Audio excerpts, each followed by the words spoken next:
তো এই ছেলেটিকে একটা ঘাসফড়িং কামড়ে দেয়। পর মুহূর্তে ছেলেটির আঙুলে ধারালো পশম জেগে ওঠে। ঘাবড়ে গিয়ে সে তার হাত পানি দিয়ে ধুতে যায়, কিন্তু যখনই হাত বেসিনে রাখে তখনই তার হাত বেসিনের সাথে আটকে যায়। প্যানিক হয়ে সে তার সম্পূর্ণ শক্তি দিয়ে হাত ছুটানোর চেষ্টা করে, কিন্তু সে ওয়াশ বেসিনটাই উপড়ে ফেলে। আর সাথে সাথে সেটার পেছনে দাঁড়িয়ে থাকা বুলি গ্যাংয়ের লিডারের মাথায় লেগে যায়। তো বুলি গ্যাংয়ের লিডার রেগে তার দিকে এগিয়ে আসতে থাকে, কিন্তু তার জোরালো ঘুষির হাত থেকে সহজেই ছেলেটি নিজেকে রক্ষা করে নেয়। আর অনুভব হয় যে সে হয়তো কোনো সুপার পাওয়ার পেয়ে গিয়েছে।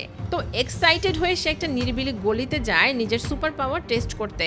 সে দেখে যে সত্যি সত্যি খারাপভাবে দেয়াল চড়তে পারছে। শুধু এটুকুই নয়, সে দেয়ালে চড়ে লাফ ও ডিগবাজিও খেতে পারছিল। তো এই খুশিতে সে নিজেকে বিভিন্নভাবে পরীক্ষা করছিল। তবে হঠাৎ সে দেখে একটা নিয়ন্ত্রণহীন ট্রাক ধীর গতিতে রাস্তা পার হতে থাকা এক বৃদ্ধ মহিলার দিকে এগিয়ে যাচ্ছে।